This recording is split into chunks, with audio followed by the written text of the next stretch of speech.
अस्सलाम वालेकुम friends, this is Yasir Khan Rokhri and you watching Yasir Khan Rokhri.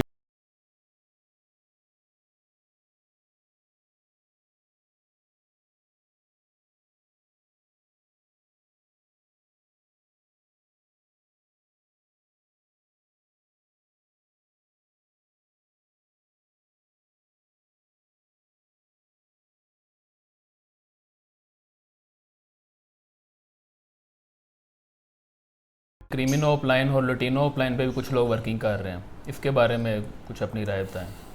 देखें, जो क्रीमेनो ओपलाइन है या लुटिनो ओपलाइन है, I start from lutino opaline.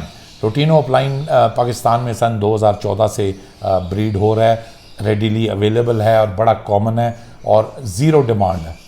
जो बर्ड 2014 से लेके 2023 तक अपनी डिमांड क्रिएट नहीं कर पाया, तो आपको क्या सोच के लगता सर है कि वो आगे डिमांड क्रिएट करेगा? अब क्रीमिनो और क्रीमिनो ऑफलाइन में आप डिफरेंस देख लें, क्या सिर्फ एक डिफरेंस उसका जो नॉर्मल न्यू फेंसर उसको तो पता ही चलेगा कि क्रीमिनो है क्रीमिनो ऑफलाइन ना। बेसिकली क्रीमेनो ओपलाइन में थोड़ा सा रंप में उसकी कलर आ जाएगा, थोड़ा सा हेड उसका ज़्यादा डार्क होगा। देखें, अब जो क्रीमेनो ओपलाइन है और सादा क्रीमेनो है, अगर एक नए फैंसियर को हम दोनों बर्ड दिखाते हैं तो वो तो फ़र्क भी नहीं पहचान पाएगा। एक बर्ड है 25,000 का, एक बर्ड है 1,25,000 का। तो आने वाले वक्तों में जब सिमिलर लुकिंग बर्ड आपको 15-20 हज़ार में मिल रहा होगा, तो लाख सवा लाख वाला बर्ड आप क्यों खरीदेंगे? नहीं कोई खरीद। Creamino opaline and lutino opaline, I think there will be zero demand. So जो लोग ये वर्किंग ऑलरेडी कर चुके हैं या कर रहे हैं, गुड लक टू देम। और जो लोग अभी बचे हुए हैं, बराए मेहरबानी बचे रहें।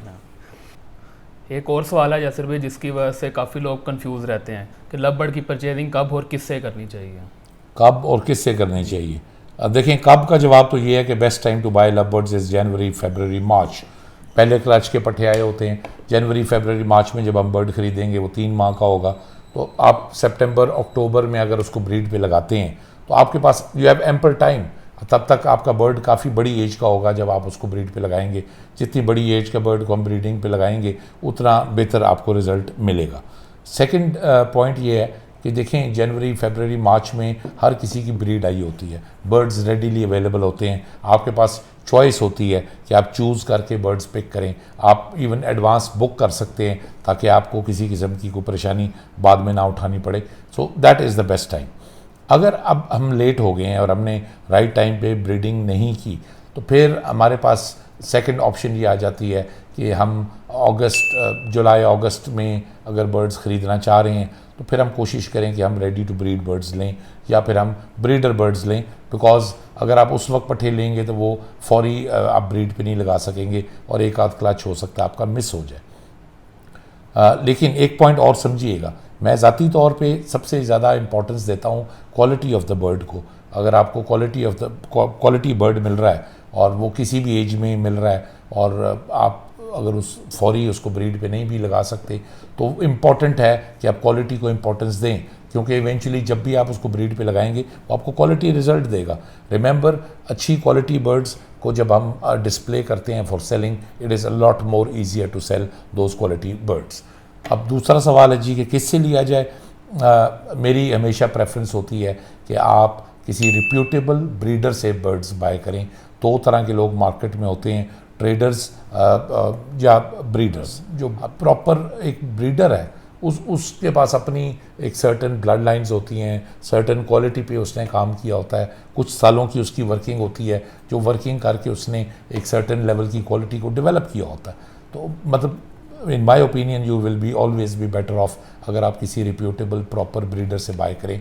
जी यासिर भाई, नेक्स्ट क्वेश्चन की तरफ चलते हैं। यासिर भाई, और बहुत सी फील्ड्स हैं, लेकिन लव बर्ड फार्मिंग बिजनेस ही क्यों? बड़ा इंटरेस्टिंग सवाल आपने किया। लव बर्ड फार्मिंग बिजनेस क्यों? Because it offers you freedom. Freedom से मेरा क्या मुराद है? फ्रीडम से मेरा मुराद ये है कि जब भी कोई नया बिज़नेस करते हैं तो उसमें जो सबसे इम्पॉर्टेंट पॉइंट होता है वो ये देखना होता है कि इसमें बैरियर टू एंट्री है या नहीं है। How easy it is for a newcomer to come and enter that field. अब जब हम लव बर्ड बिज़नेस में आना चाहते हैं तो बड़ा आसान है हमारे लिए, कोई बैरियर इतने ज़्यादा नहीं है। आपको कोई स्पेशल इंफ्रास्ट्रक्चर नहीं चाहिए, आपको किसी फैक्ट्री की ज़रूरत नहीं है, आपको किसी दुकान की ज़रूरत नहीं है, आपको किसी डिलीवरी वैन की ज़रूरत नहीं है। आप घर के कोने में एक पिंजरा रखें और उसमें बर्ड्स रखें, राइट इन्वायरमेंट दें और ब्रीडिंग को स्टार्ट करें। So it is a lot easy, it offers you freedom कि आप बड़ी आसानी से इस बिज़नेस में एंटर हो सकते हैं। और इसी तरह आप दूसरा पॉइंट है कि obviously you need bit of knowledge. तो यूट्यूब के ऊपर हर टॉपिक के ऊपर वीडियो मौजूद है। बहुत सारे लबर्ड ब्रीडर्स हैं जो नए फैंसियर्स की रहनुमाई करते हैं यूट्यूब के ऊपर। आप यूट्यूब पे जाके सीख सकते हैं। अगेन फ्रीडम है, घर बैठे हुए अपने मोबाइल फ़ोन पे आप 4 वीडियोस देख के चीज़ों को समझ सकते हैं। आप राइट मेंटोर्स तक पहुंच सकते हैं। आपकी अवेलेबिलिटी और एक्सेसिबिलिटी बहुत इजी है। अगेन सेकंड पॉइंट में भी आपको ये बिज़नेस फ्रीडम ऑफर कर रहा है। तीसरी चीज़ आ जाती है इवेंचुअली कि बर्ड्स को आपने बेचना कैसे है। तो ये एक ऑनलाइन बिज़नेस है। आपने ऑनलाइन अपने बर्ड्स को डिस्प्ले करना है और ऑनलाइन डिस्प्ले होने करने की वजह से आप अक्रॉस पाकिस्तान आप अपने बर्ड्स को डिस्प्ले भी कर सकते हैं और अक्रॉस पाकिस्तान अपने बर्ड्स को बेच सकते हैं। इट रियली डजेंट मैटर कि हम किसी गांव में बैठे हुए हैं, किसी शहर में बैठे हुए हैं, लाहौर में, शेखुपुरा में, कराची में, KPK में, बलूचिस्तान में। फेसबुक हर जगह मौजूद है, ऑनलाइन इंटरनेट हर जगह मौजूद है। तो आप ऑनलाइन अपने बर्ड्स को डिस्प्ले करें और पूरे पाकिस्तान में बिज़नेस करें। और जिस शहर या जिस गांव या जिस कस्बे में आप रह रहे हैं तो आप वहाँ तक कैद नहीं हैं। Again it offers you freedom. तो you know the best part about Lubberd business is that it offers you freedom, barrier to entry नहीं है और there is no barrier in execution of the business in terms of कि आपकी learning में कोई barrier नहीं है और कल को जब आप बर्ड सेल करें उसमें कोई बैरियर नहीं है। लास्ट पॉइंट, लबर्ड जितनी भी सेलिंग होती है it is all advance payment. आप ऑनलाइन अपना बर्ड डिस्प्ले करते हैं, आपको ऑनलाइन आपको कस्टमर मिलता है फेसबुक पे, व्हाट्सएप पे, टिकटॉक पे आपकी चैट होती है, आप डिसाइड करते हैं यू सेल द बर्ड, तो आपको पेमेंट एडवांस आएगी। पेमेंट आपके पास आ गई, उसके बाद आप अपने बर्ड को एक कार्गो केज में डालेंगे और उसको आप भिजवा देंगे जिस भी शहर आप में आपका कस्टमर बैठा हुआ है। तो again it offers you freedom. So that is why I think it is very logical कि आप लबर्ड फार्मिंग करें because it is very easy to start lovebird farming. Yasir भाई, लास्ट और इम्पोर्टेंट क्वेश्चन ये है कि न्यू फैंसियर्स अपनी every को कैसे मेंटेन करें या अपनी एवरी को कैसे सेटिंग करें? देखें जी, एवरी कहते हैं उस कमरे को जिस कमरे में हम लबर्ड फार्मिंग कर रहे हैं, जिस कमरे में आपने अपने बर्ड्स को रखा हुआ है और वहाँ पे जहाँ पे आप उसकी ब्रीड ले रहे हैं उसको हम अपनी लैंग्वेज में एवरी बोलते हैं। एवरी अगेन ये बहुत सारे नए फैंसियर्स हैं जो मुझे ये सवाल करते हैं कि जी आप देखें कि हमारे पास जो कमरा है वो कैसा है और या उस कमरे में हम क्या करें। कोई रॉकेट साइंस नहीं है, it is very simple, straight forward. उस कमरे में हमें सिर्फ 2 चीज़ें चाहिए, एक उसमें खिड़की लगी हो और उस खिड़की की अपोजिट साइड पे आप एक एग्जॉस्ट फैन लगा दें। सो इधर से हवा आए, उधर से बाहर जाए। हमें प्रॉपर वेंटिलेशन चाहिए। सो एज़ लॉन्ग एज़ आपके कमरे में खिड़की लगी हुई है और आपके पास एक एग्जॉस्ट फैन है, problem is solved. You can easily breed birds over there.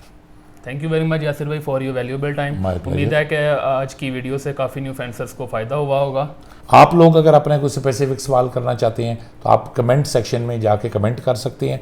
हम कोशिश करेंगे कि आने वाले प्रोग्राम्स में ज़्यादा से ज़्यादा दोस्तों के सवालात को